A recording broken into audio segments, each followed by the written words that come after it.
ego is happy입니다. 쫄지 않습니다. 무슨 말든 할 수 있고 눈치 보지 않고 아무거나 할 수 있더라고요. 진실을 지키는 뉴스 바리케이드. 국민일보 해직 기자 조상훈의 뉴스 바. 조상훈입니다. 5월 22일 목요일 뉴스바입니다. 오늘 짚어볼 주요 이슈입니다. 교육부가 세월호 참사와 관련해 박근혜 대통령의 퇴진을 요구하는 글을 청와대 게시판에 올린 교사들에 대한 징계를 시도교육청에 지시했습니다. 그러나 다수의 교육청이 교육부의 지시를 거부하고 나섰습니다. 법을 어긴 정도의 집단 행동이 아닌데다가 교사들 또한 다른 국민과 마찬가지로 표현의 자유를 누릴 권리가 있다는 게 교육청의 입장입니다. 전국 교직원 노동조합 하병수 대변인과 함께 오늘 이 문제 짚어보겠습니다. 6.4 지방선거 공식 선거운동이 오늘 시작됐습니다. 여론조사 결과는 세월호 참사로 정권 심판론이 강하게 작용하면서 서울 등 수도권을 중심으로 새정치민주연합의 상승세를 보여주고 있다고 합니다. 2주도 채 남지 않은 지방선거 전망 리서치뷰의 안일원 대표로부터 들어보겠습니다. 잠시 광고 듣고 이어가겠습니다. 안녕하세요. 참여연대 회원인 MBC 해직 기자 이용마입니다. 2014년 대한민국은 과거로 회귀하고 있습니다. 민주주의에 꽂힌 선거에 국가기관이 대대적으로 개입해 국민의 권리를 짓밟았습니다. 하지만 불법을 저지른 정부는 비판하는 사람들에게 오히려 종북딱지를 붙이고 있습니다. 경제민주화와 복지국가를 만들자는 국민과의 약속은 실종되고 공공부문 민영화가 국민의 동의 없이 강행되고 있습니다. 그래서 20살 청년 참여연대는 다시 신발끈을 묶습니다. 진실과 정의가 승리하는 나라, 권력이 국민에게 복종하는 나라, 특권층만이 아니라 대다수 국민이 행복한 나라를 만들기 위해 더 열심히 뛰겠습니다. 국민TV 라디오 청취자 여러분, 참여연대에 회원이 되어 함께 뛰어주세요. 세상은 저절로 좋아지지 않습니다. 회원가입은 홈페이지 www.peoplepower21.org 또는 전화 02-723-5300번을 통해 할 수 있습니다.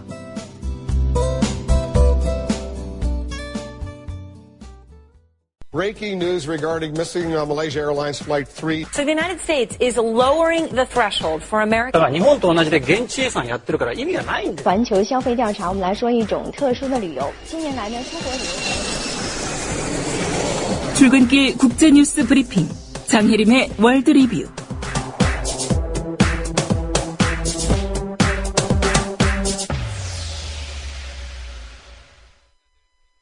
네, 밤사이 주요 국제 뉴스부터 정리하겠습니다. 장혜림 캐스터입니다.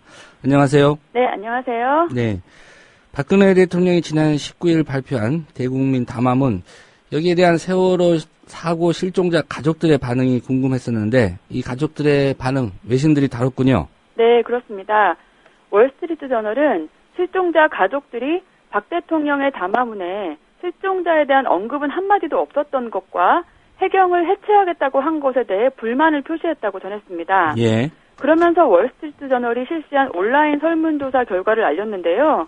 설문조사 참가자 90% 이상이 박 대통령의 사과와 개혁안에 만족하지 못한다는 답을 했다고 밝혔습니다. 예. 이 신문은 담화문 관련 기사의 한 댓글을 소개하기도 했는데요. 댓글 내용은 박 대통령은 세월호 사건을 수습하는 과정에서 법안을 개정했다. 대한민국을 민주주의 국가라고 더는 부를 수 없다. 박 대통령은 사과한다고 말하면서도 여전히 다른 사람들에게 책임을 떠넘기고 있다. 였습니다. 예. 국제노동조합 총연맹이 노동자 권리보장 정도에 따라서 국가별로 등급을 나눠서 발표를 했습니다. 우리나라는 어느 수준입니까? 한국은 최하위인 5등급으로 분류됐습니다. 국제노동조합 총연맹 ITUC는 세계 139개국의 노동권 현황을 조사했는데요. 노동권 침해와 관련한 97개 평가 항목의 조사 결과를 토대로 국가별 등급을 발표했고요. 예. 한국은 가장 낮은 5등급으로 분류되면서 노동자 권리를 제대로 보장하지 않는 나라라는 평가를 받았습니다. 예. 이 5등급이라는 게 구체적으로 어떤 의미를 갖고 있습니까? 네, 5등급은 노동권이 지켜진다는 보장이 없는 나라를 뜻하는데요.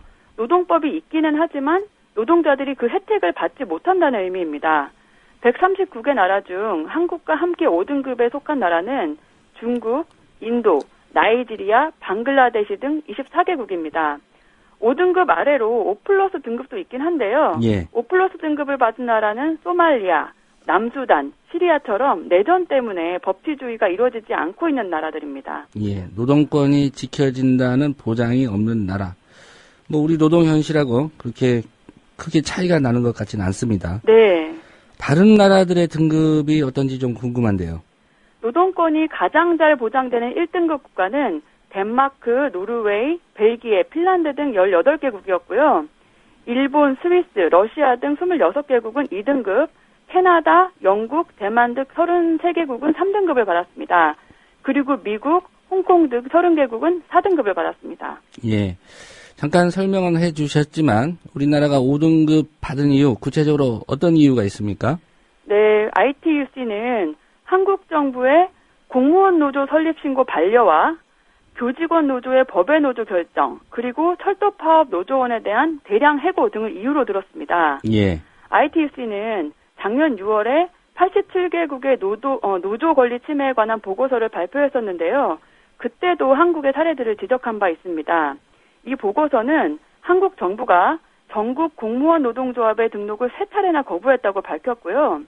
또 전국 공무원 노조의 노조원 137명이 해고됐고 위원장과 사무국장이 불법 단체를 지도한 혐의로 해고됐다고도 전했었습니다. 예. 이 국제노동조합 총연맹이 우리나라처럼 최하위 등급 받은 나라들에 대해서 어떻게 좀 분석을 했습니까?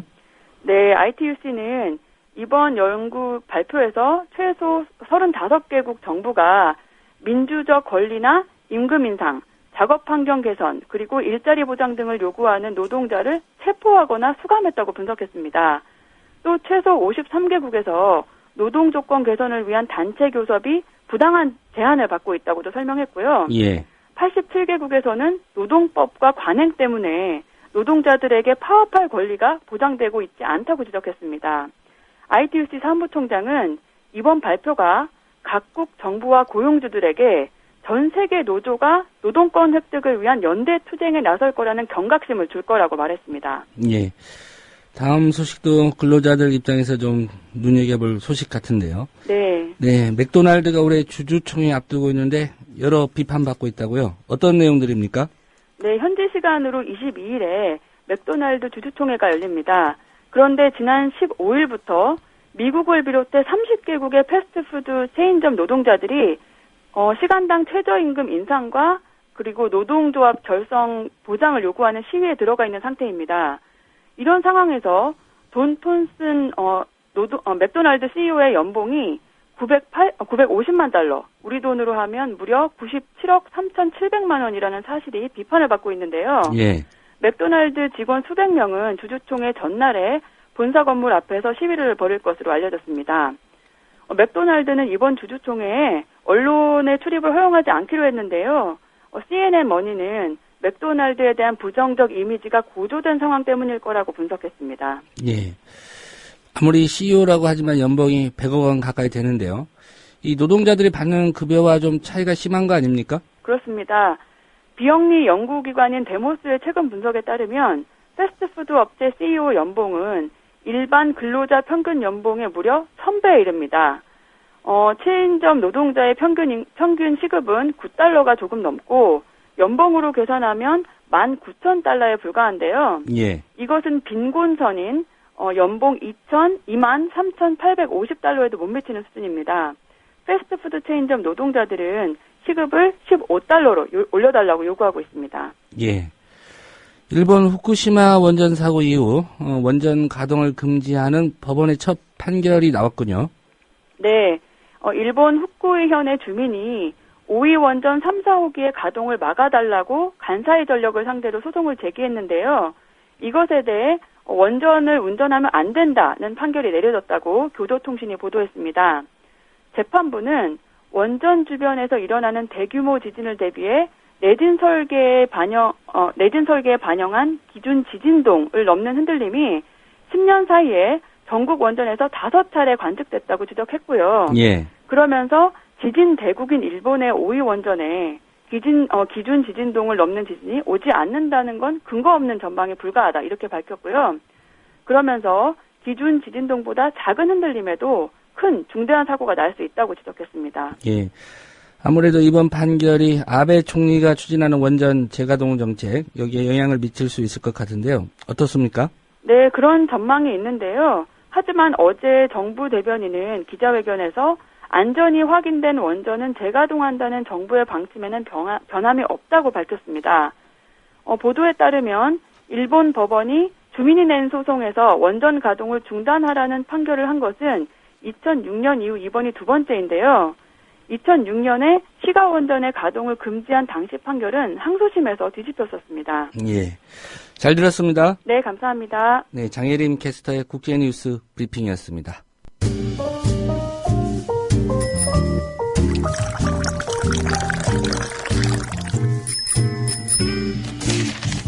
아침 신문 귀로 읽기 김용민 PD의 조간 브리핑. 네, 오늘자 주요 조간 소식 살펴보겠습니다. 김용민 PD의 조간 브리핑입니다. 안녕하십니까? 네, 안녕하십니까? 예.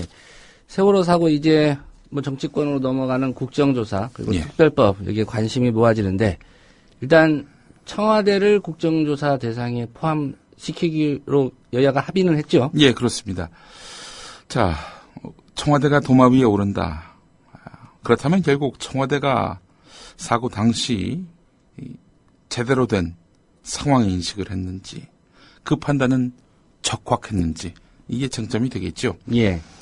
박근혜 대통령은 세월호 침몰 과정에서 현장 상황을 정확하게 파악하지 못한 여러 가지 정황을 드러냈습니다. 자연히 엉뚱한 뒷북 지시를 내렸고, 이 같은 혼선 때문에 골든타임에 구조 작업이 적극적이고 체계적으로 이루어지지 않은 것으로 평가되는데요. 사고 당일인 4월 16일 아침 10시쯤에 박근혜 대통령은 단 한 명의 인명피해가 없도록 구조에 최선을 다하라 이렇게 지시를 했는데 말이죠. 자, 이 사고 신고가 8시 52분에 접수됐다는 그간의 상황을 본다면 이 사고 최초 접수 이후 무려 1시간 8분이 지나서 대통령이 단 한 명의 인명피해가 없도록 구조에 만전을 기하라 이렇게 말했던 거 아니겠습니까? 예. 자, 그런데 대통령이 이런 지침을 내릴 시점은 이미 배가 60도 이상 기울어서 사실상 구조가 불가능한 시점이었는데 박근혜 대통령은 객실과 엔진실 등을 철저히 수색해서 구조에 누락되는 인원이 없도록 하라 이렇게 강조하기도 했습니다. 자, 이 지시가 내려진 다음 불과 30분 뒤에 세월호는 전복이 됐습니다. 박근혜 대통령은 사고 발생 8시간이 지난 오후 5시쯤에 중앙재난안전대책본부를 방문했습니다. 이 자리에서 구명조끼를 입은 아이들은 왜 발견하지 못했나요? 라고 질책을 했습니다. 선실에 머물렀던 300명 가까운 승객들이 탈출하지 못해서 바닷속에 가라앉아 있었는데 박 대통령은 이들이 조끼를 입고 바다에 뛰어든 줄 알고 있었던 것이죠. 자, 도대체 대통령은 누구에게 몇 시에 무슨 보고를 받았는지 이거 국정조사에서 반드시 규명돼야 할 일입니다. 예. 자, 이 대통령의 이런 지금까지 드러난 정황만 보더라도 한심한 상황 인식 그 의혹 제기되고 있는 상태 아니겠습니까? 근데 대통령이 진상규명도 전에 대책 해법을 내놨단 말이죠. 눈물로 말이죠. 자, 조선일보가 여론조사를 오늘 실었습니다. 대국민 담화를 발표한 다음 날 미디어 리서치 의뢰에서 실시한 여론조사 결과 박근혜 대통령의 사과 진심이었느냐 라고 했을 때 59.1%가 진정성 있다. 이런 식으로 답했다는 겁니다. 예. 자, 그러면서 조선일보는 오면에서 박근혜 대통령의 국정수행 지지도가 62.1%로 5.3% 상승했다. 이렇게 전했습니다.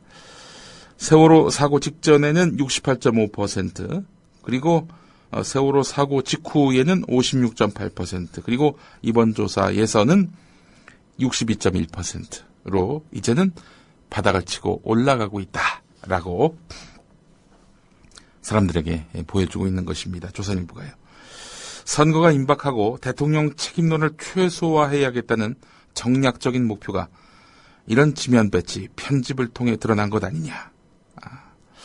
이 대통령 책임론을 최소화해야 한다는 정략적 목표가 조선일보를 움직이고 있는 것 아니냐 하는 그런 의문을 갖게 됩니다. 이 응답률 보니까 말이죠. 여론조사의 응답률이 14%더군요. 미국에서는 이 정도 응답률이면 갖다 버립니다. 자, 오늘 조선일보 사설이 기가 막힙니다. 제목이 이렇습니다. 문 의원 유시민 씨는 지금 슬픈가 즐거운가? 문 의원이 누구겠습니까? 문대성 의원입니까? 문재인 의원이겠죠. 예. 노무현 정부에서 국회의원 2번, 보건복지부 장관을 지낸 유시민 씨가 세월호 참사를 가리켜 박근혜 후보가 대통령이 되면 사람들 엄청 죽고 감옥 갈 거라고 말씀드렸는데 불행히도 그렇게 돌아가는 것 같다라고 말했다. 불행히도라는 전제를 달긴 했지만 유시민 씨는 세월호 참사를 끌어들여서 자신의 예견이 맞아 들었다는 것을 홍보했다. 이렇게 말하고 있습니다. 이 유시민 장관의 이런 현실 인식이 자신이 똑똑하다라는 걸 홍보하는 것이다. 라고 조선일보는 규정하고 있는 것입니다. 유시민 전 장관이 실은 이것만 예견했던 건 아니죠. 부하들이 악의적으로 엉뚱한 보고를 했을 때 예. 이걸 감별하고 간파를 하고 너 왜 날 속이려고 해? 라고 할 능력이 박근혜 대통령에게는 없다. 관료들에게 속아 넘어가기 딱 좋다. 이렇게 예견한 바 있었거든요. 문재인 의원에 대해서는 또 뭐라고 비꼬았느냐. 문재인 의원은 지난 4월 16일 세월호는 또 하나의 광주라는 글을 트위터에 올린 데 이어서 광주광역시 5.18 민주묘지를 찾은 다음 광주 시민들을 학살했던 국가와 그리고 세월호 참사 때 무능하고 무책임했던 국가의 모습은 본질적으로 같다. 이렇게 말했던 거지요. 예. 박근혜 대통령의 대국민 담화를 비판하는 특별声明도 발표하기도 했다. 그러면서 문재인 의원의 발언은 주로 박근혜 대통령 비판에 초점을 맞추고 있어서 문재인 의원이 자신의 정치적 입지를 넓히는데 지금의 상황을 이용하고 있다는 지적이 나올 수밖에 없다. 그러니까 박근혜 대통령을 비판하면은 다 무슨 정략적 의도가 담겨 있다라는 식으로 지금 조선일보는 매도하고 있는 겁니다. 그러면서 조선일보는 이런 문재인 의원과 유시민 씨를 보면서 두 사람이 과연 세월호 비극을 국민과 함께 슬퍼하고 있는 것인지 아니면 박근혜 정부의 위기를 즐기려는 마음이 앞서는 것인지 묻지 않을 수 없다. 이렇게 물으면 되겠네요. 예, 물으면 되겠네. 예, 답을 할 이유는 없고요. 예. 세월호 국면에서 박근혜 대통령 책임론, 능력 부재론이 강력하게 대두되고 있는 상황이니까 조선일보는 이것도 어떻게든 이것도 막아야 되겠다라고 마음먹었던 모양입니다. 그래서 대표적으로 문재인 의원, 유시민 전 장관, 노무현 전 대통령과 가까웠던 이 두 인물을 앞세워가지고 결국 보수층들의 결집을 노리려는 것 아니냐라는 그 의도를 저는 읽었습니다. 이런 시각이라면 대국민 담화 때 박근혜 대통령 눈물은 진짜 슬퍼서 흘린 것인지 묻지 않을 수 없다. 이런 네. 사설도 가능하겠네요. 그렇습니다. 예. 조선일보는 문재인 의원 유시민 전 장관의 지금 속마음은 세월호 참사 때문에 슬픈 게 아니라 오히려 즐기고 있는 것 아니냐라고 매우 악의적으로 묘사하고 있죠. 조선일보에게 묻고 싶습니다. 조선일보는 지금 슬픕니까? 아니면 선거 패배가 두렵습니까?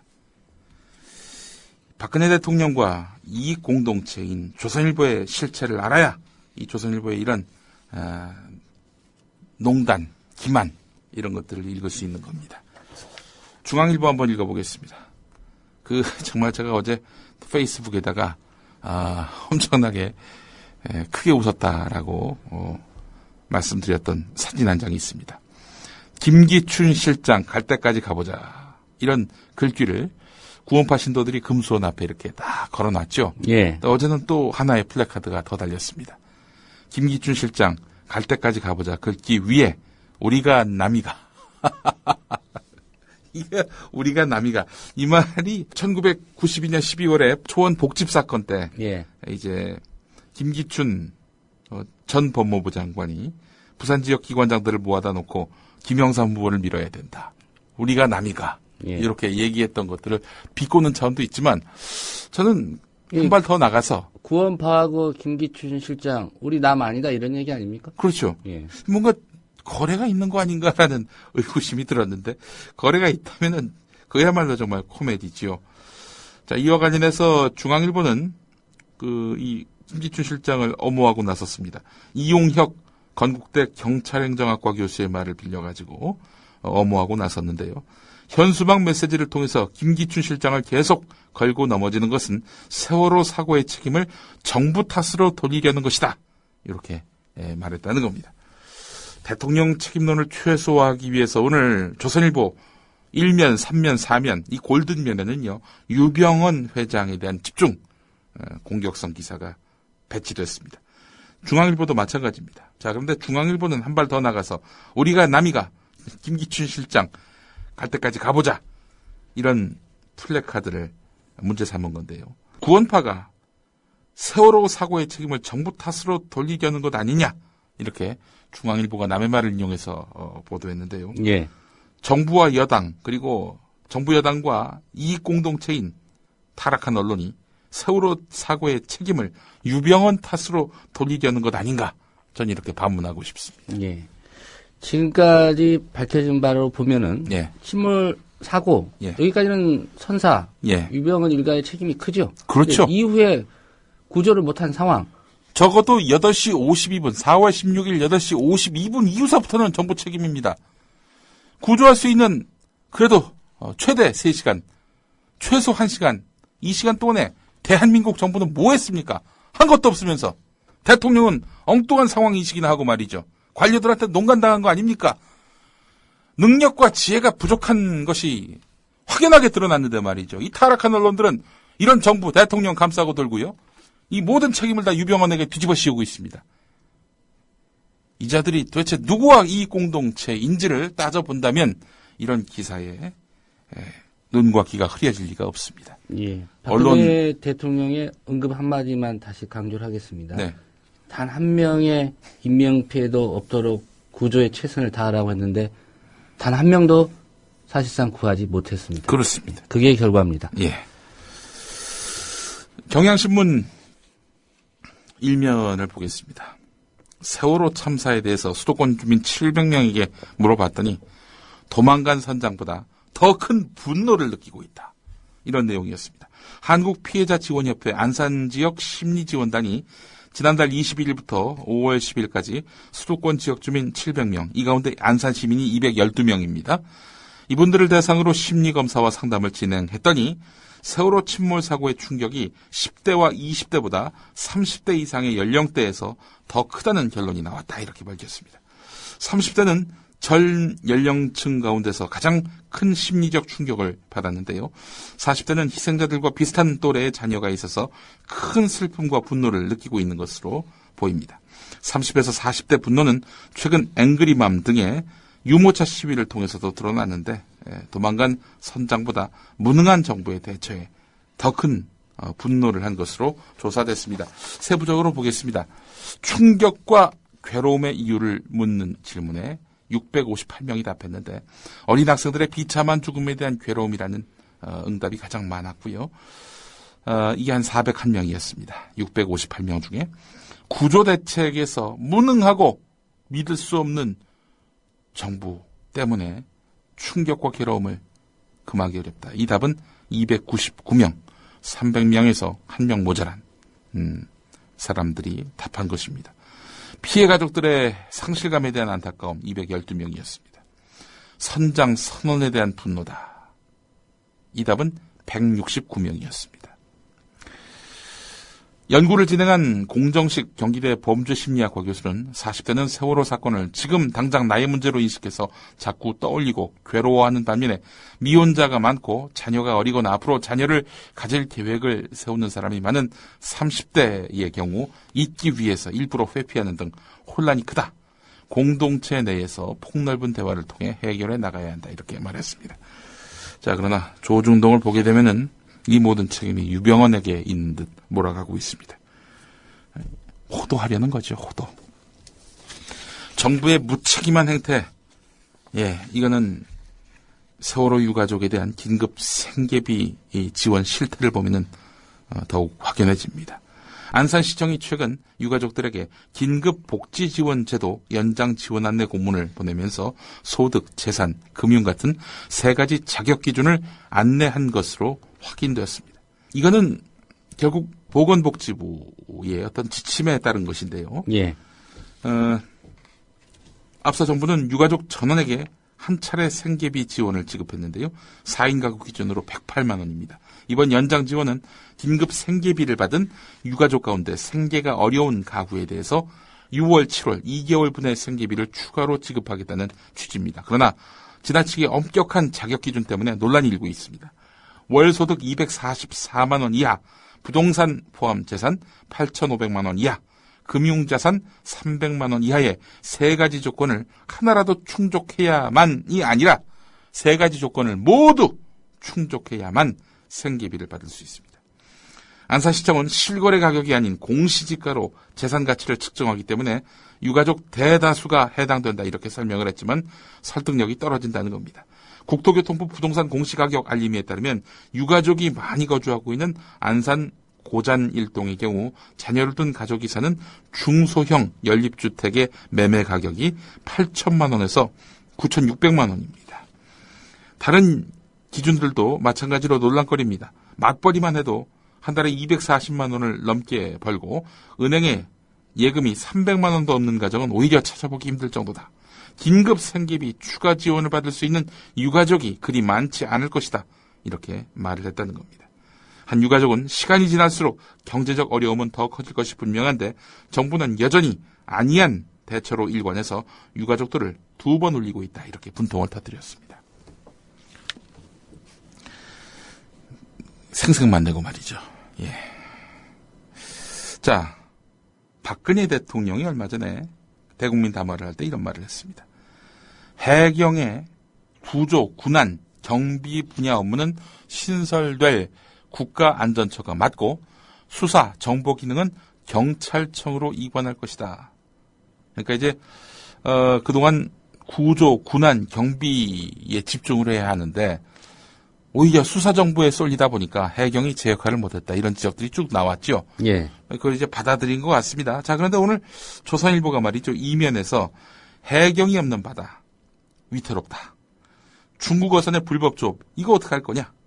국가안전처가 단속만 하고 수사는 결국 경찰이 하도록 현재 구조가 돼 있는 건데 앞으로 하겠다는 그 계획을 보면은 그 국가안전처가 단속만 하고 수사는 경찰이 하도록 돼 있는데 이거는 효율적이지 않다. 뭐 이런 이야기인데요. 한마디로 이야기해서 경찰권, 즉 체포, 수사, 총기 소지 이 권한을 신설되는 국가안전처에 줘야 한다는 것이 바로 조선일보의 주장입니다. 신설될 국가안전처 공무원 수를 따져보니까 800명인데 이 가운데 700명이 해경에서 이렇게 넘어오는 사람들이라고 합니다. 그래서 사실상 간판만 바꾸는 거 아니냐 이런 얘기가 쭉 나왔는데요. 그래도 그 수사권, 이 경찰권 이거는 다 경찰청이 가져가니까 국가안전처는 좀 다를 거야라는 이제 반론이 있었어요. 자, 그런데 말이죠. 다시 수사정보 기능까지 국가안전처에 준다면은 이게 말 그대로 도로 해경이 되는 겁니다. 간판만 바꾸다는 겁니다. 박근혜 대통령이 만약에 이 같은 조선일보의 요구에 수용을 하게 된다면은 어떻게 되는 걸까요? 잘 모르고 국가 개조 방안을 내놓았거나 또는 급한 비를 피하기 위해서 뭔가 좀 큰 대책을 내놔야 하니까 국민 기만을 했거나 둘 중에 하나 아니겠습니까? 예. 뭐 상당히 충격 요법을 썼다 이런 지적은 있었고요. 예. 대책 내놓기 전에 조선일보에 좀 자문을 구했더라면 하는 생각이 듭니다. 존경하는 방사훈 사장님이 있는 곳 말입니다. 예. 자, 다음 소식 넘어가 보겠습니다. 경향신문 일면 기사인데요. 코레일이 지난달 차바퀴, 차륜이라고 하죠. 차바퀴 결함이 일어난 KTX 열차의 일부 좌석에 대해서 발매를 중지했던 것으로 드러났다는 겁니다. 코레일은 한국형 고속열차인 KTX 산천의 제동 시스템 결함과 정비기계 고장 같은 것들이 이 차륜, 차바퀴 결함을 증가시킨 것으로 파악하고 있다고 합니다. 지금 다음 대형 참사 발생할 것이 확실시 된다. 그게 KTX냐 원전이냐 온갖 억측들이 지금 나돌고 있지 않습니까? 예, 여기에 대한 대책을 지금 정부는 세우고 있는 건지 아니 세울 능력이라도 있는 건지 국민들은 진지하게 자문하고 있습니다. 경향신문 3면을 보겠습니다. 예. 김한길 대표 이야기를 모처럼 해보겠습니다.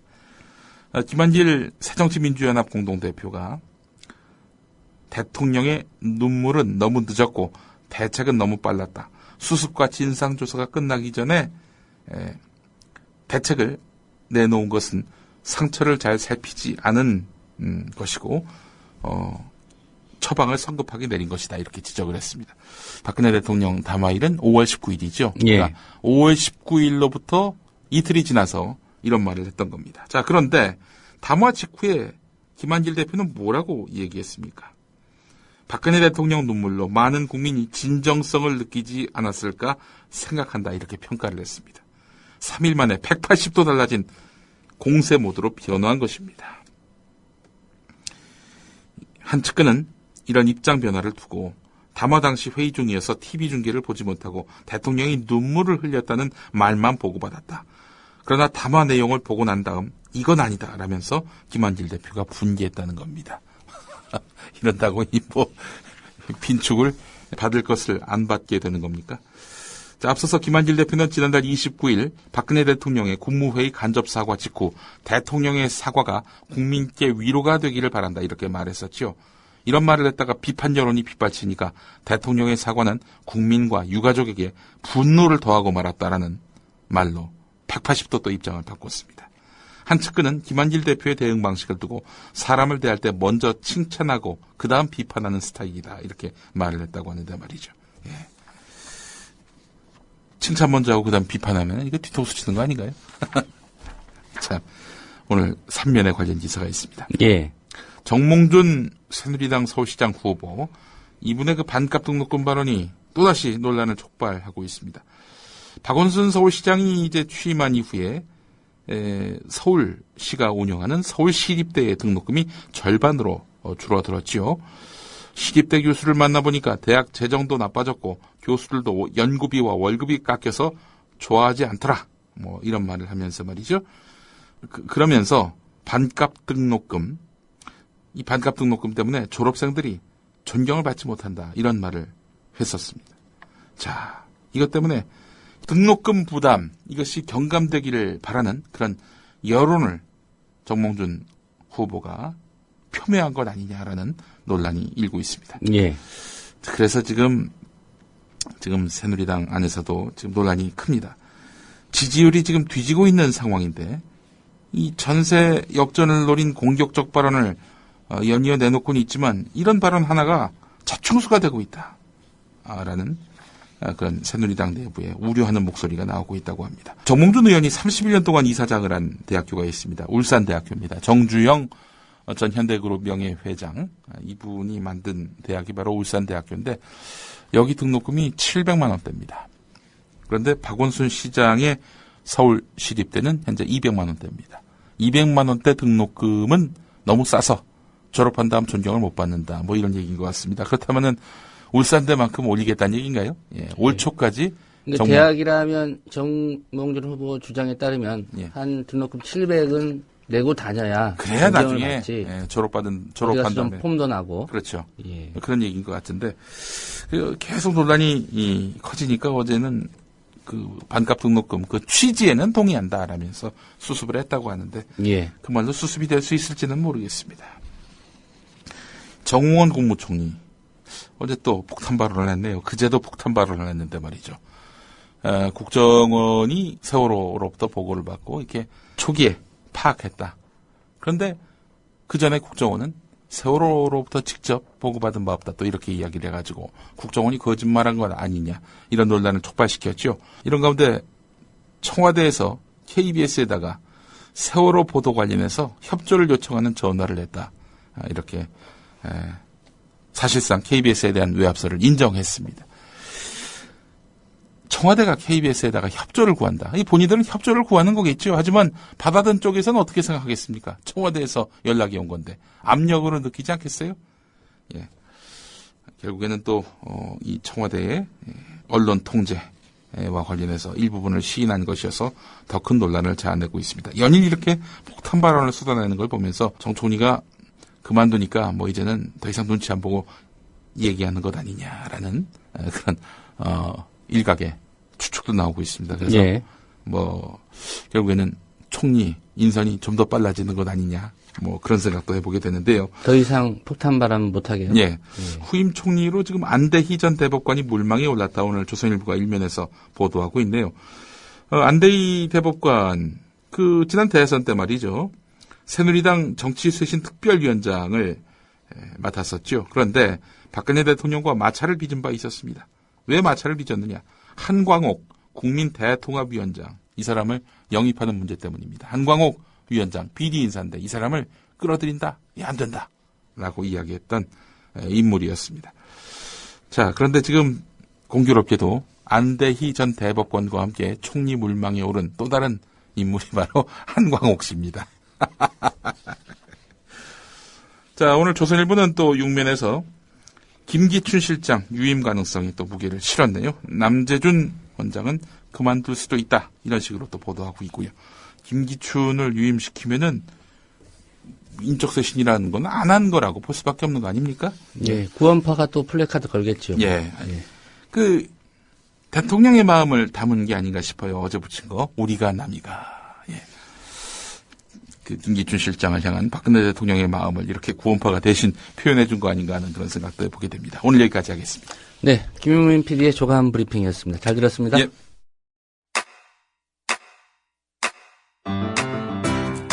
국민 라디오 지지하는 4가지 방법 아시나요? 다운로드하기, 별점 주기, 댓글 달기, 구독하기. 국민 라디오를 보다 많은 이들에게 전할 수 있는 가장 손쉬운 방법. 다운로드하기, 별점 주기, 댓글 달기, 구독하기. 잊지 마세요. 다운로드하기, 별점 주기, 댓글 달기, 구독하기.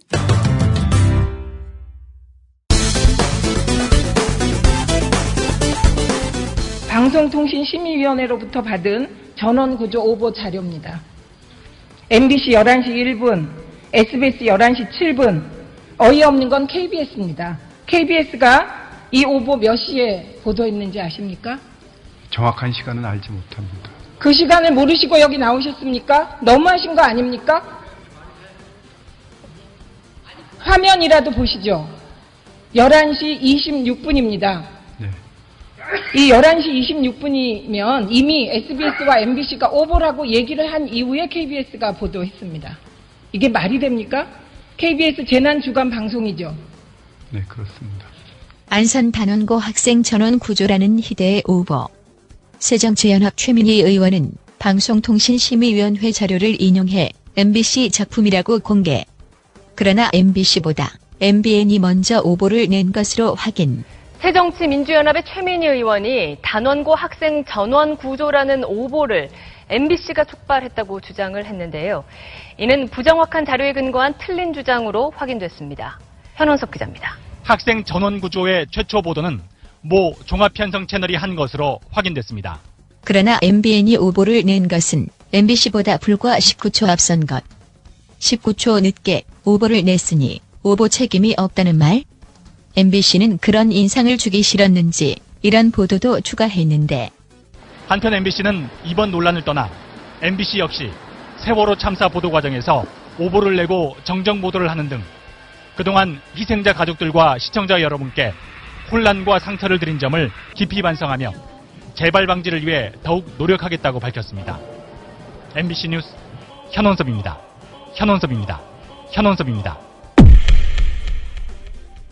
현원섭 기자. 이 사람은 누구일까요? 이 보도를 했던 사람입니다. 안철수 후보 측이 박사 학위 논문 표절 의혹 제기에 대해 표절이 아니라고 반박했습니다. 그러나 이 안 후보 논문에 나오는 공식의 오류도 표절 대상으로 제기된 논문과 같은 것으로 드러나 의혹은 여전합니다. 또 안 후보가 참여한 서울대 연구팀이 후배 논문을 재활용해서 연구비를 타냈다는 의혹에 대해서는 연구원으로 올라간 경위를 알 수 없다고 해명했습니다. 현원섭 기자가 보도합니다. 안철수 후보 측이 박사학위 논문 표절 의혹 제기에 대해 표절이 아니라고 반박했습니다. 하지만 표절 대상으로 제기된 논문과 공식의 오류도 같은 것으로 드러나 의혹은 여전합니다. 또 안 후보가 참여한 서울대 연구팀이 후배 논문을 재활용해 연구비를 타냈다는 의혹에 대해서는 연구원으로 올라간 경위를 알 수 없다고 해명했습니다. 현원섭 기자입니다. 대선 코앞에 두고 야권 대선 주자의 논문 표절 의혹을 제기한 현원섭 기자의 보도. 결론은 어떻게 나왔을까요? 네, 안철수 후보의 논문 표절 의혹을 조사한 서울대가 이 표절이 아니라고 공식 발표했습니다. 대부분의 의혹이 학계 일반적인 절차거나 안 후보에게 책임을 물을 수 없는 것들이라는 결론입니다. 이와 관련해 MBC 또 현원섭 기자 사과하셨나요?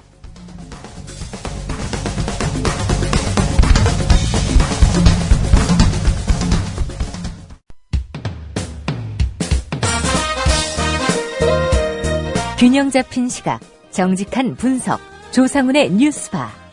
이어서 초대석으로 만납니다.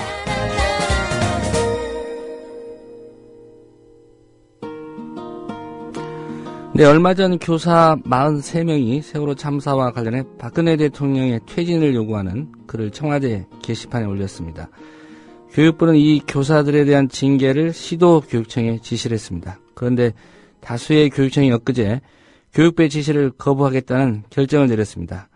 징계를 내릴 정도로 잘못된 행동이 아니고 교사들에게도 표현의 자유가 있다는 그런 얘기입니다. 전국교직원노동조합 하병수 대변인 연결했습니다. 안녕하십니까? 예, 안녕하세요. 예. 우선 43분의 교사들이 최근 청와대 게시판에 올렸던 글, 보도가 좀 많이 되긴 했습니다만 어떤 내용이었는지 좀 간략히 다시 한번 좀 정리를 해주시겠습니까? 예. 43분의 교사들은 좀 자발적으로 이제 선언에 좀 참여하신 것 같고요. 예. 이번 참사의 어떤 본질적인 책임이 이제 박근혜 대통령에게 있음을 좀 분명히 했습니다. 일단은 뭐 늑장 구조에 대한 책임을 해경에만 몰아세우는 것은 이제 꼬리 자르기라고 이제 평가했고요. 예. 그 생명보다 돈을 우선시하는 사회를 선장과 이제 청해지는 소유 일가의 부도덕성만으로 묻어가고 있다라고 좀 평가를 했고, 이제 박근혜 정권이 좀 잘못한 부분에 있어서는 이제 관피아를 육성해왔다는 분, 좀 그다음에 탐욕적인 자본을 키워왔다는 점, 그다음 구조 책임의 실패, 그다음에 세월호 참사 관련한 언론 통제, 그다음에 교원들의 추모 집회 참여 금지, 뭐 진상 규명을 요구하는 국민들을 분열과 갈등의 주체로 몰아세운 점들을 좀 비판했습니다. 그리고 이제 사회 전반적인 그 죽음으로 몰아가는 문제가 유독 이제 뭐 세월호 참사뿐만이 아니라 뭐 학자금 문제나 산재 문제나 그리고 아이들의 입시 경쟁 속의 자살 문제 뭐 이런 부분들에 대한 전반적인 해결을 촉구했고, 예. 이것을 이제 실질적으로 이러한 대책들을 마련하는 데 있어서 박근혜 정권이 책임 있게 하기에는 한계가 있다. 그래서 퇴진을 해야 된다라는 부분을 강조했습니다. 예. 그러니까 박근혜 정권의 퇴진을 요구하는 운동에 나서겠다. 이게 공식적으로 좀 선언을 한 내용이 담겨 있죠. 예. 교육부가 시도교육청에 내린 지침이나 지시는 무엇이었는지 좀 궁금하고요. 또 해당 교사들을 징계하라고 한 이유가 있을 텐데요. 어떤 이유에서 교육부는 그런 지시를 한 거죠? 예, 지난 13일 청와대 게시판에 올린 시간이 13일 오후 1시 35분이었습니다. 예. 교육부는 청와대 글이 올라온 13일 오후에 이미 이제 법률적인 판단을, 그러니까 징계가 가능하다라는 이 법률적인 판단을 마쳤다고 전해지고 있고요. 예. 14일 바로 그 다음날 아침에 시도교육청에 공문을 보내서 20일까지 신원 파악을 보도하도록 43인이 그 학교 소속의 선생님인지를 정확하게 신원 파악을 해서 교육부에 보고하도록 요청을 했고, 바로 오늘 이 43인 교사들에 대한 징계에 관련된 논의를 시도교육청 부교육감 회의를 통해서 결정합니다. 그러니까 이런 과정 자체가 사실 되게 전례 없는 빠른 속도였고요. 예. 국민들은 아이들 구조 과정에서는 늑장을 부리더니 선생님들이 처벌하는 데 있어서는 거의 전광과 같은 속도로 지금 보이고 있다고 해서 상반된 태도에 대한 비판들을 좀 많이 하고 있습니다. 예. 교육부가 청와대 게시판을 실시간으로 모니터하고 있었을 일은 만무하고요. 결국 청와대 쪽에서 교육부에 어떤 지시가 갔다 이렇게 봐야 될까요?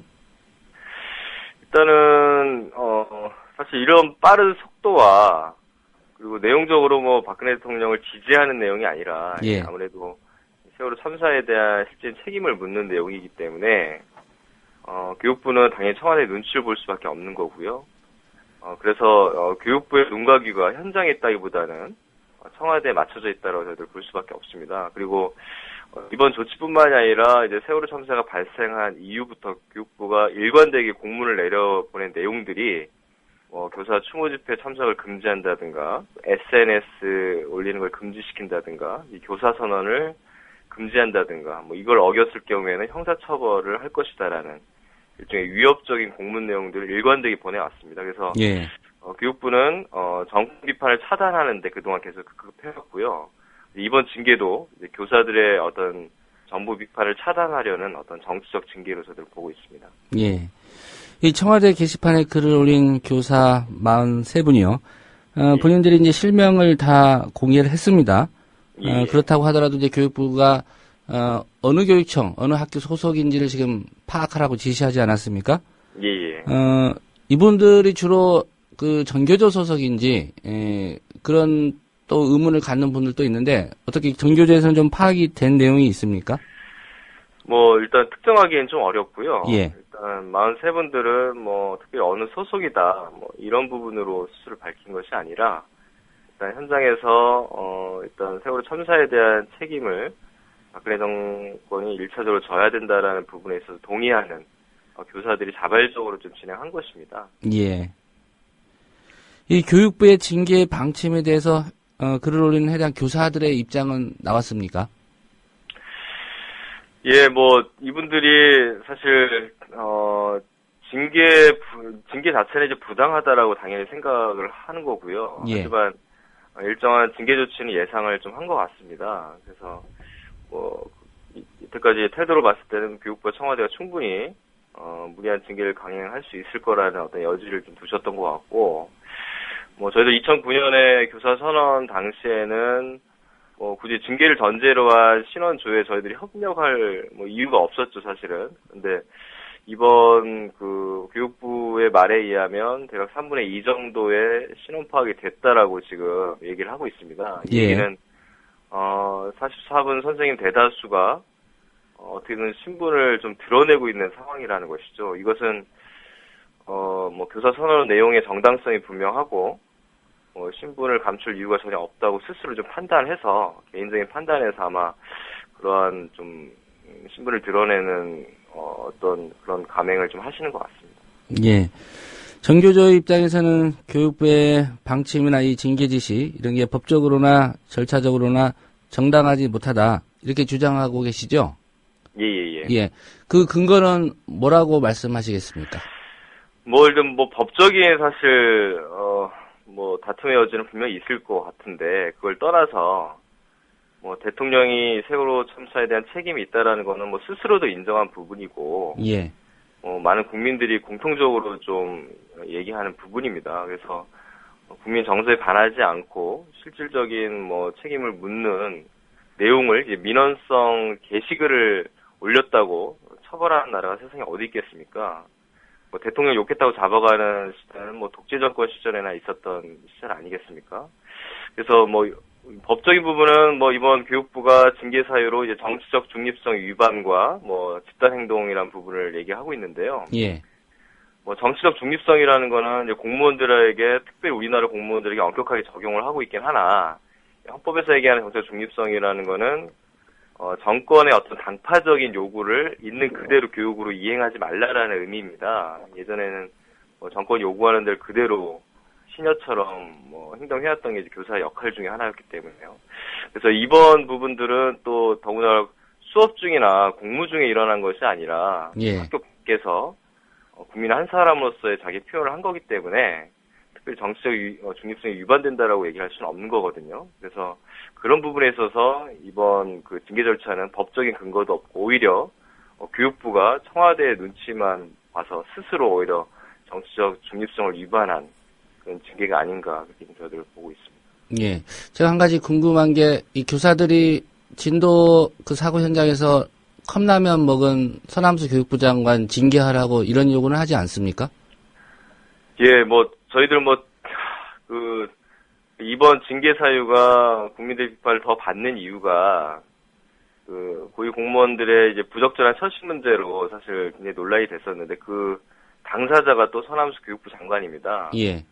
일단 뭐 황금라면, 뭐 황금 행차, 황금 주차로 사실 거의 논란이 되고 있는 중심에 서남수 장관이 있거든요. 그래서 스스로의 어떤 부도덕성이나 문제점에 대해서는 뭐 딱히 어떤 책임을 지는 모습보다는 오히려 정당한 정부 비판에 대해서 책임을 전가하는 그런 모양새이기 때문에 예.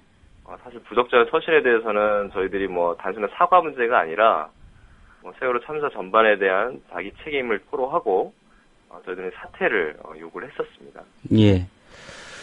교육부가 징계하라 그렇게 지시를 했는데 일선 교육청들 상당수가 이 교육부의 지침 받아들이지 않겠다 이런 결정했고요. 해당 교육청들은 어떤 것이고 또 교육청들의 그런 입장은 어떤 이유인지 좀 설명해 주시죠. 예, 뭐 구체적인 이야기는 오늘 이제 오후 3시에 전국 시도교육청 부감 회의에서 아마 내용이 나올 것 같고요. 예. 저희들이 대략적으로 전해들은 그 내용은 일단 이 징계가 부당하고 신원조에 협조하기 좀 어렵다라는 입장을 밝힌 교육청이 이제 강원, 경기, 전북, 광주, 전남 5개 교육청으로 전해지고 있고요. 예. 이 교육청들은 뭐 단순히 민원성 게시글 자체가 처벌 사유가 될 수 없다라는 입장과 그다음에 이분들이 말 그대로 민원을 낸 거잖아요. 따지고 보면. 그다음에 민원을 낸 주체에서는 개인정보를 철저히 보호를 해줘야 되는 부분이 있거든요. 예. 오히려 정부가 이 개인정보들을 다 까발리고 신원조를 막 요청하고 징계를 이루어지는 것 자체가 뭐 개인정보법에 위배된다. 뭐 이런 입장을 좀 갖고 있습니다. 예. 형사고발 얘기도 좀 나오던데요. 교육부가 네. 이 징계 말고 또 다른 방법 동원해서 해당 교사들한테 압박을 가할 수 있는 그런 염려, 우려도 좀 하고 있을 것 같은데 어떻습니까? 예, 뭐 형사고발 조치도 이제 공문으로 사실 이렇게 뭐 이런 입장들을 좀 밝히고 있는데 지금 뭐 사실 교육부가 세월호 참사에 대한 책임을 대통령한테 요구하는 내용 자체의 정당성을 사실 거스르고 무리한 징계를 한다라는 그 국민 여론의 비판을 좀 받고 있습니다. 예. 그래서 좀 약간 교육부로서는 국민 여론의 추이를 좀 보는 것 같고요. 그거에 따라서 뭐 형사고발 여부도 좀 판단할 것 같고 뭐 징계의 수위도 좀 결정할 것 같습니다. 그래서 지금 징계의 정당성이 스스로 없다라는 것도 잘 알고 있거든요. 그래서 이 부분은 어쨌든 국민 여론에 대한 뭐 준해서 아마 형사고발 여부를 좀 판단할 것 같습니다. 예. 여론의 눈치를 볼 것 같다는 말씀 하셨고요. 한 가지 또 궁금한 게 학교 현장에 계신 선생님들의 반응입니다. 뭐 그 글을 올린 거에 대해서 여러 가지 또 지지 입장이나 공감하는 그런 의견 내신 분들도 있을 테고 또 교육부의 이 징계 방침에 대해서는 학교에 계시는 선생님들은 대체로 어떤 반응인지 혹시 파악된 게 있으면 좀 말씀해 주실까요? 일단 선생님들도 지금 청와대 게시판에 그 징계 철회하라는 개별적으로 또 글을 올리시는 분들이 또 계시고요. 예. 그리고 이 세월호 참사는 어떻게 보면 수백의 제자와 동료를 잃은 교사들 스스로가 당사자입니다. 어떻게 보면 제2의 유가족이라고도 할 수 있을 정도로 아픔에 대한 공감을 좀 갖고 있는 당사자들이 교사들이고 교사들이 가장 원하는 거는 이제 뭐 이런 제2의 제3의 세월호 참사로 인해서 또다시 수많은 제자들이 있는 것에 대한 두려움 이런 것들도 굉장히 높기 때문에 예. 저희들이 대통령의 책임을 요구한 것 자체가 어쨌든 이러한 세월호 참사의 재발을 막기 위한 조치로서 대통령이 책임져야 된다라는 부분이거든요. 그 부분이 해명되지 않으면 실제 근본적인 대책 마련하기가 한계가 있습니다. 그래서 그런 맥락에서 교사들이 요구했다는 건 다들 공유를 하고 있는, 공감을 하는 부분인데, 예. 이거는 사실, 교육부의 무리한 징계는 전적으로 현장 교사들의 아픔을 끌어안기보다는, 우리 아파하는 교사들을 발로 차는 격이거든요. 어쨌든 정권 비호와 비판을 막는 데만 혈안되어 있다라는 거로 이렇게 교사들은 평가를 하고 있습니다. 예, 대통령의 책임 부분을 강조하셨는데 어떻게 책임을 져야 제대로 책임졌다 이렇게 볼 수 있을까요? 일단 43인 교사들은 실제 대통령이 책임 있게 진상 규명과 그리고 재발 방지책을 마련하기에 분명히 한계가 있고 못할 것이다라는 판단이 있습니다. 그래서 퇴진을 요구한 거고요. 16,000명의 이제 교사 선언도 잇따르지 않았습니까? 이제 그분들도 대통령의 책임을 묻는 거는 대통령이 청와대와 대통령의 역할에 있어서 실제 세월호 참사에 제 역할을 했는지 그리고 앞으로 그런 역할을 어떻게 할 수 있는지에 대한 역할을 묻는 겁니다. 그래서 그러한 책임을 못한 것에 대한 자기 반성이 있어야만이 이후에 국정기조의 전환이나 청와대 인사 개편들 이런 걸 총체적으로 나올 수 있는 부분인데 지난 국민 담화에서도 그런 부분들이 누락되지 않았습니까? 그래서 그러한 실질적인 도의적인 사과 수준이 아니라 실질적인 책임 영역들을 좀 강조하고 있는 것입니다. 예, 전교조 입장에서도 앞으로 추이를 보고 박근혜 대통령의 퇴진을 공식 입장으로 정리할 그런 계획도 갖고 계십니까? 지금 퇴진을 저희들 공식적으로 얘기를 하고 있지는 않고요. 예. 일단 43인의 요구나 16,000명의 요구 자체는 대통령 실질적인 책임을 요구하는 부분에서 공통점은 있습니다. 그리고 이번 담화에서는 겉으로는 이제 사과를 했지만 실제 뒤로는 교사들 징계 문제나 실제 촛불 집회 참여했던 어떤 시민들에 대한 무리한 강제 연행 문제나 사찰 문제나 이런 여러 가지 좀 겉모습과 다른 이면의 모습들이 좀 존재하고 있습니다. 그래서 저희들은 이제 이후에 실질적인 진상규명과 책임자 처벌이 이루어지는지 그리고 교사 징계에 대한 부분들에 대해서 어떠한 전향적인 조치를 할 것인지 이런 걸 보고 더 큰 책임을 묻는 부분에 대해서는 추후 이제 고민을 진행할 예정입니다. 예. 앞서 말씀하시기로 오늘 오후 3시에 세종시죠. 전국 부교육감 그 회의를 교육부가 소집했다고 들었습니다. 예. 이게 어떤 성격의 자리이고 또 오늘 회의에서 어떤 논의가 좀 나올지 혹시 전망하고 계신지요? 어제 서남수 교육장과 이제 대정부 질의 답변 내용을 보면 43인의 어떤 분노와 슬픔에 대해서는 공감하나 징계는 불가피하다는 입장을 공식적으로 표명을 했습니다. 그래서 오늘 전국 부교육감 회의의 주제는 교육부가 하는 거거든요. 교육부가 다 오라고 해서 지금 진행을 하는 거라 어쨌든 교육부의 입장을 그 전국 시도 부교육감에게 사실상 내용적으로 강제하기 위해서 오늘 회의를 마련한 것 같고요. 예. 하지만 아까 이제 말씀드렸듯이 5 지역에서는 이제 부당징계라는 부분의 입장을 갖고 있기 때문에 오늘 좀 논란이 좀 될 수 있을 것 같습니다. 하지만 예전 2009년 시국선언에 비춰봤을 때도 따르지 않는, 그러니까 즉각 징계에 돌입하지 않는 시도교육청에게 교육부가 직권 명령을 내린다든가 또 이제 행정소송을 통해서 강제하려고 한다든가 이러한 조치들이 좀 예상이 됩니다. 그래서 오늘 좀 결과는 좀 더 지켜봐야 될 것 같습니다. 예. 오늘 그 부교육감 회의 앞두고 전교조 차원에서 항의 집회 갖는 걸로 알고 있습니다. 어떤 주장하실 예정이고 이후 논의 결과를 봐야 알겠습니다만 어떻게 이 문제는 또 대응해 나갈 계획이신지요? 예, 오늘 저희 시도교육감 회의가 3시에 잡혀 있고요. 예. 2시에 기자회견을 하고 2시 반 정도부터 3시 반까지 규탄 및 항의 집회를 좀 진행할 예정입니다. 내용적으로는 어쨌든 징계의 부당성에 대해서 좀 명확하게 전달을 하고요.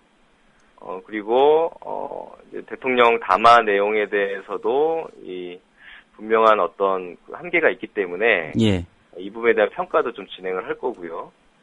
징계 철회 없는 대통령의 사과는 기만이다라는 저희들이 판단이 있어서 이 부분에 대한 정확한 좀 주장을 할 예정입니다. 그리고 이번 주 금요일부터 토요일까지 1박 2일로 안산에서 서울까지 시민들과 함께하는 도보행진을 좀 계획하고 있습니다. 예. 이 자리에서는 이제 대통령 담화 내용에 대한 평가와 이제 교사 징계 철회 이러한 부분들도 함께 좀 요구를 할 거고요. 요 법률적인 대응뿐만이 아니라 징계 부분이 철회되지 않는다라면 저희들은 제2의 교사 선언도 좀 예정을 하고 있습니다. 예. 안산에서 서울까지 도보 행진에는 몇 분이나 참여하실 걸로 예상하십니까? 일단 뭐 교사들이 지금 뭐 일과 중에 좀 참여하기가 한계가 있어서요. 예. 일단 23일 안산 지역에서는 지역의 이제 뭐 시민들, 안산 지역의 시민들과 함께 좀 참여를 할 계획이고 24일 날 토요일이기 때문에 이때 이제 교사들이 많이 참여해서 뭐 지금 예상은 이제 1,000 정도 지금 예상을 하고 있습니다. 예. 일반 시민들이 참여하려면 정교조 홈페이지 방문하면 됩니까? 지금 이미 뭐 홈페이지도 있고요. SNS상에서도 많이 이제 홍보가 좀 되고 있습니다. 예. 알겠습니다. 뭐 사고 없이 잘 행진하실 수 있도록 그렇게 잘 좀 옆에서 좀 많이 지켜보셔야 될 것 같습니다. 정교조 입장에서요. 예. 오늘 말씀 잘 들었습니다. 예, 고맙습니다. 예, 지금까지 전국 교직원 노동조합의 하병수 대변인과의 인터뷰였습니다. 여러분께서는 지금 국민일보 해직기자 조상훈이 진행하는 국민라디오 아침 시사 프로그램 조상훈의 뉴스바를 듣고 계십니다.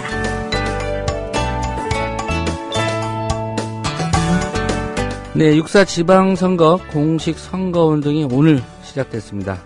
선거까지 2주 채 남지 않은 그런 상황인데요. 세월호 참사의 여파로 그 어느 때보다 조용한 선거전이 진행되고 있지만 후보들의 속내는 그만큼 더 초조하고 또 답답할 것 같습니다. 정부 여당에 대한 심판론이 급속도로 탄력을 받는 가운데 뭐 야당의 압승을 좀 점치는 그런 분석도 조심스럽게 나오고는 있습니다. 하지만 뚜껑을 열어보기 전까지는 알 수 없는 게 바로 이 선거 결과입니다. 여론조사 전문기관 리서치뷰의 안일원 대표로부터 코앞으로 다가온 지방선거 전망 오늘 들어보도록 하겠습니다. 안 대표님 안녕하십니까? 네, 안녕하세요. 조 선생님. 예.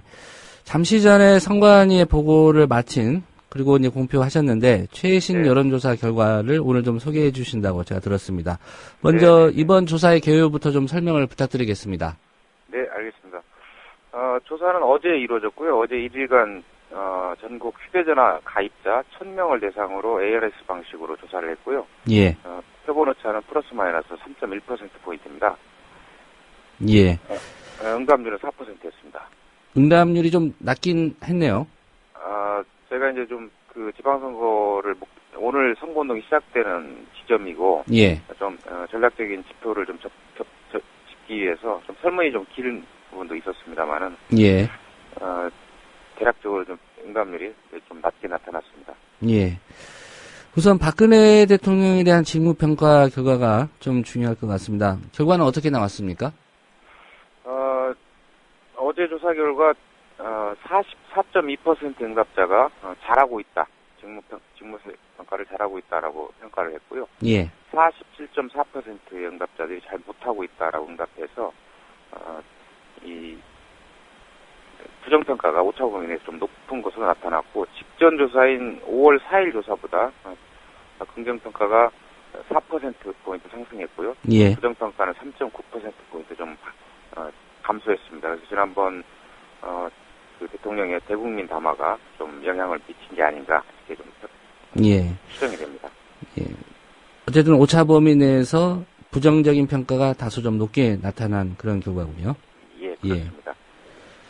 그 많은 언론들이 이 부분에 주목하고 있습니다. 이번 지방선거 앵그리맘 그러니까 세월호 참사를 바라보는 이 화난 어머니들의 이 표심 이게 이번 지방선거의 최대 변수가 될 것이다. 이런 분석들을 해놨는데 이번 조사에도 혹시 그런 표심이 좀 포착이 됐습니까?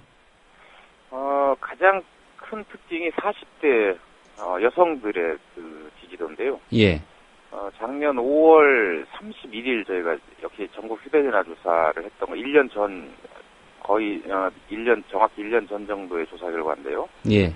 5월 31일 휴대전화 조사에서 40대 여성의 긍정평가는 43.3%였고요.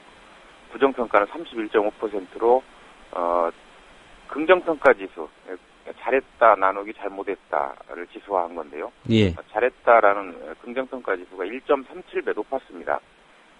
그런데 이번 조사에서는 40대 여성의 응답 결과를 살펴보면 잘하고 있다가 33.9%, 잘 못하고 있다가 49.5%로 긍정평가 지수가 상당히 낮게 나타났습니다.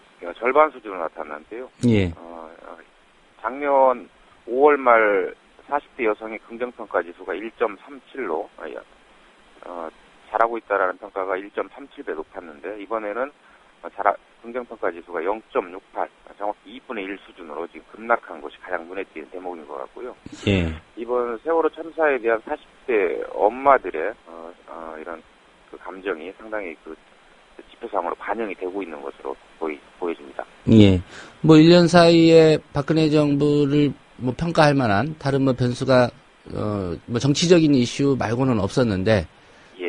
결과적으로 이번 세월호 참사 이 영향, 그 정부의 좀 무능에 가까운 그런 대응, 이게 결국 40대 여성 유권자들에게 좀 많이 작용했다, 이렇게 볼 수 있겠네요. 그렇죠.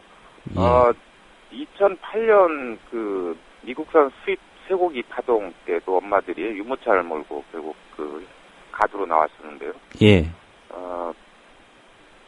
6년 만에 지금 그런 현상이 재현되고 있지 않습니까? 이번 세월호 참사와 관련된 그런 좀 정부 당국의 초동 대처나 이런 것들이 총체적으로 좀 부실했고, 그래서 수많은 어린 학생들이 그렇게 죽어가는 모습을 보면서 엄마들의 어떤 모성 본능이 강력하게 작동하고 있는 게 아닐까, 이런 이제 추정이 가능할 것 같습니다. 예. 실제로 2011년 4월 27일 그 상반기 재보궐선거가 있었는데요.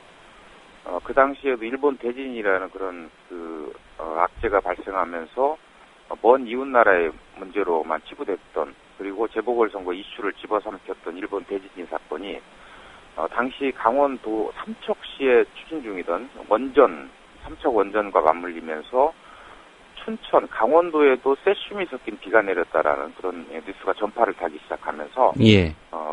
40대, 50대 엄마들의 주부들의 그런 모성 본능이 강력히 작동하는 것을 저희가 좀 경험해 본 적이 있습니다. 예.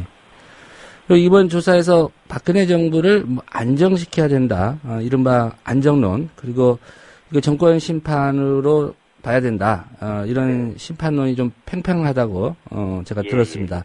이 내용도 좀 설명을 해주실까요? 이번 이제 정확히 오늘 선거운동이 시작되고 13일 앞으로 이제 선거일이 다가왔는데요. 예. 저희가 이제 이렇게 여쭤봤습니다. 동시 지방선거가 보름 앞으로 다가왔는데 선생님 이번 지방선거에 투표하실 때 박근혜 정부 안정론과 심판론 두 가지 이슈 중에서 어떤 이슈에 더 중점을 두고 투표하겠느냐. 저희가 4월 25일, 5월 4일 그리고 이번까지 지금 최근에 세 차례 동일한 질문으로 조사를 했는데요. 예. 오늘 응답 결과는 안정론에 중점을 두겠다라는 응답이 43.6%, 심판론에 중점을 두겠다가 42.3%로 안정론이 오차범위 1.3%포인트 좀 높지만 팽팽한 접전 양상으로 좀 나타났습니다. 예. 직전 조사와 비교하면 어떻습니까? 지금 안정론은 지금 약 5%포인트 상승했고요. 예. 심판론은 4.5%포인트 하락했는데, 지금, 박근혜 대통령 지지도가 이제 급락하면서 보수층의 결집 현상이 상당히 뚜렷하게 보이는 그런 지금 여론조사 결과들이 좀 나오고 있는데요. 이번 응답 결과 역시 좀 최근에 보수층의 적극적인 응답들이 좀 영향을 미치고 있는 것이 아닌가 이렇게 추정이 됩니다. 예. 앞서 말씀하신 대로 박근혜 대통령의 5월 19일 대국민 그 담화, 이것도 좀 영향을 준 것 같고요. 네. 예. 지금까지 진행된 각종 여론조사, 그 결과들을 바탕으로 현 시점입니다, 물론. 판세를 좀 큰 틀에서 전망을 하신다면 어떻게 볼 수 있을까요? 여권의 고전이 예상되고요. 지금 물론 이제 투표율이 결정적인 변수가 되겠습니다만 전반적으로 새누리당이 매우 고전을 하는 그런 선거가 되지 않을까 이렇게 좀 전망이 됩니다. 예. 투표율은 어느 정도 좀 이번 조사에 포함이 됐었습니까? 꼭 반드시 투표하겠다라는 그런 비율. 저희가 지금 이번 조사에서는 이 투표율 전망을 좀 물어봤습니다. 예. 지금 선관위가 그 유권자 인식조사나 다른 기관들 또 저희가 자체적으로 하고 있는 조사에서도 적극 투표층이 상당히 높게 나타나고 있는데요. 저희는 이번 조사에서는 지금 엊그제 이제 후보 등록이 끝나고 오늘부터 선거 운동이 시작되기 때문에 저희는 특히 이번 선거에서는 이제 사전투표제가 처음 동시선거에는 도입이 되지 않습니까? 예.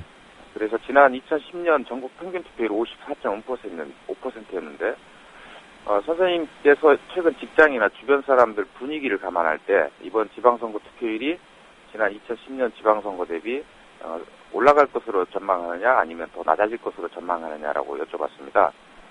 그랬더니 약 60.5% 응답자들이 5 내지 10%가량 높아질 것으로 전망을 했고요. 예. 반면에 낮아질 것으로 전망한 분들은 16% 정도 나타났고 2010년과 비슷할 것으로 전망한 분들은 18% 정도 나타났는데 어쨌든 10명 중 6명 이상이 5 내지 10%포인트가량 더 상승할 것으로 전망하는 의견이 더 우세했습니다. 예. 그러니까 투표를 하겠느냐 안 하겠느냐 이걸 물은 게 아니라 예, 2010년 지방선거 투표율을 제시하고 예, 그보다 높을 것 같냐 어쩔 것 같냐 이걸 물었단 말씀이죠. 그렇습니다. 예. 좀 전에 이제 안정론, 이른바 박근혜 정부 안정론과 또 심판론, 이게 오차범위 내에서 팽팽하다. 예. 안정론으로 보겠다는 게 43.6%, 심판론으로 접근하겠다가 42.3%였는데요. 네. 이게 좀 당초의 분석과는 좀 약간 차이가 있는 것 같습니다. 뭐 여러 가지 이유가 있겠습니다만 대체적으로 이렇게 좀 팽팽하게 맞서고 있는 이유는 뭐라고 보십니까? 일단 현 정부 여당을 지지하지 않더라도 이 국정안정, 정부 안정론의 이라는 이 프레임 자체는 상당히 보수 편향적인 그런 프레임이 작동하기 때문에 예를 들면 지금 새누리당 또는 정부를 지지하지 않지만 그래도 나라가 안정돼야 되는 거 아닌가라는 이런 기대감 같은 게 또 반영이 될 수밖에 없거든요. 예.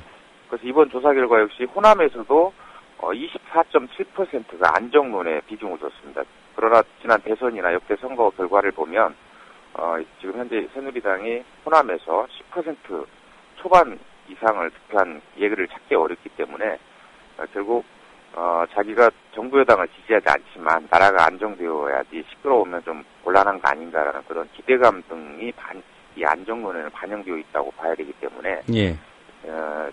지금 비록 조사 결과로는 팽팽한 접전이지만 그런 기대감 등을 감안한다라면 그리고 보수 편향적인 그런 프레임을 감안한다라면 심판론이 상당히 우세한 것 아닌가. 특히 이 질문에 응답하지 않은 14% 응답층에서는 박근혜 대통령에 대한 직무평가가 매우 부정적인 평가가 높다라는 점을 감안한다라면 결국 이번 지방선거의 심판론, 역대 지방선거에서 보여왔던 그런 구도가 다시 부활될 가능성이 매우 높다라고 전망할 수 있을 것 같습니다.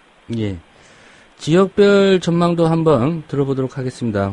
우선은 서울, 인천, 경기, 수도권이 결국 지방선거 어떤 승패에 결정적인 그런 지역이 아닐까 이런 건 누구나 다 공감하는데요. 공감하고 네. 있습니다. 어떻습니까?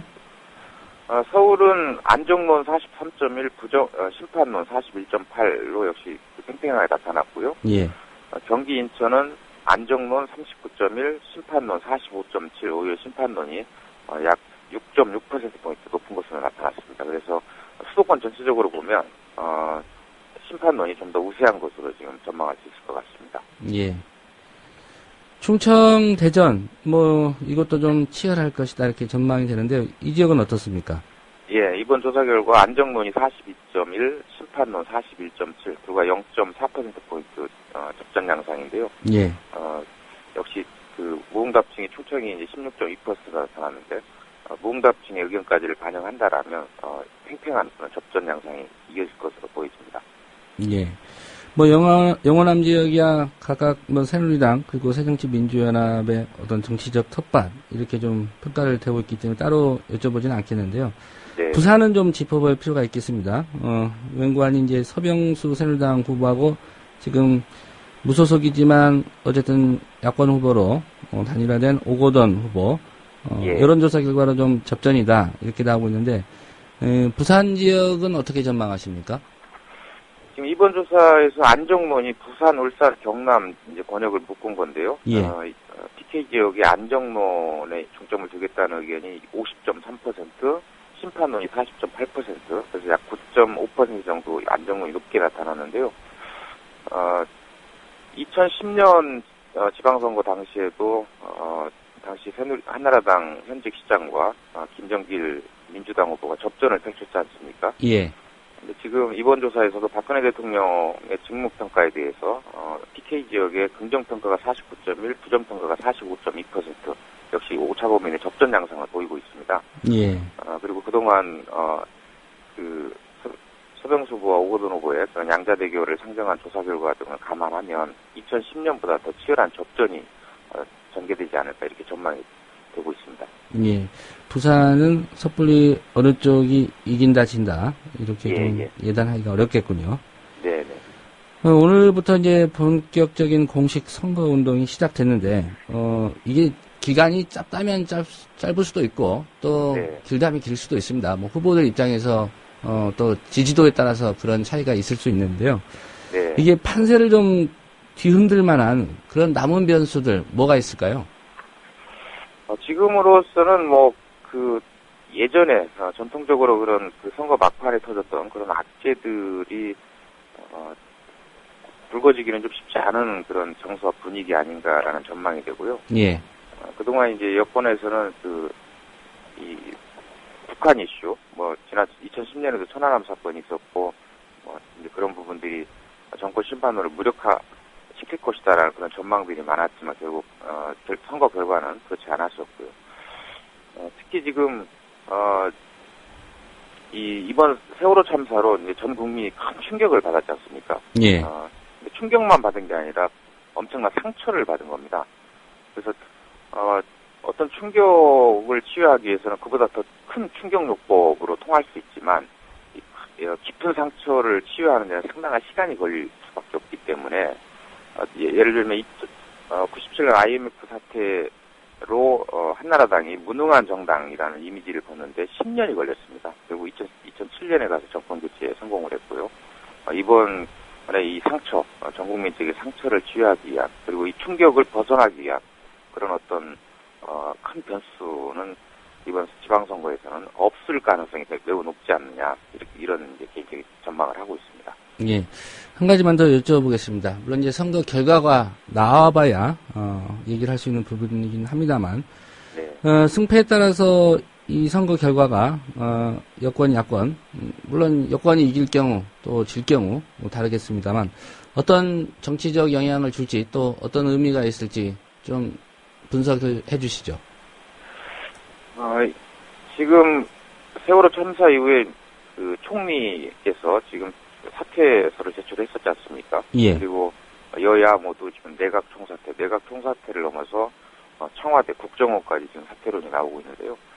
이번 세월호 참사의 여파로 결국 대통령의 통치 방향이 선거 결과가 어떻게 나오든 간에 상당히 바뀔 수밖에 없는 그런 가능성이 커진 거 아닌가라는 생각이 들고요. 예. 만약에 여권이 패배한다라면 박근혜 대통령의 레임덕이 상당히 심각하게 전개될 가능성이 높고 그렇게 될 경우에는 여권의 대선 후보군들의 반 대통령 움직임이 가시화될 수도 있다라는 전망을 할 수 있을 것 같고요. 예. 반면에 새정치민주연합이 지난 3월 2일 전격적으로 통합 발표를 했었는데 그 이후의 행보에 대한 또 여러 가지 또 악재도 있고요. 그래서 만약에 야권이 패배하게 된다라면 안철수, 김한길 두 공동대표가 직격탄을 맞을 것이다. 그러면서 야권에도 지각 변동이 일어날 가능성이 높다라는 것인데 결국 중요한 것은 이번 세월호 참사의 영향으로 여야를 떠난 정치권 전반적으로 이 반성과 새로운 정치에 대한 어떤 대안 모색이 필요한 것 아니냐라는 그런 절박한 국민적 공감대가 형성돼가 아닌가라고 전망이 됩니다. 예. 오늘 말씀 잘 들었습니다. 네, 고맙습니다. 네, 지금까지 여론조사 전문기관 리서치뷰의 안일원 대표였습니다. 네, 결국은 여론조사 결과도 그렇고요. 예. 정확도를 기할 수 있는 방법은 다수의 유권자들이 투표장에 가서 직접 투표에 참여하는 게 아닐까 싶습니다. 오늘 뉴스바가 준비한 소식은 여기까지입니다. 지금까지 김효진 PD가 제작에 수고해 주셨고요. 저는 조상훈이었습니다. 내일 오전 7시 30분에 다시 찾아뵙겠습니다. 들어주신 여러분 고맙습니다.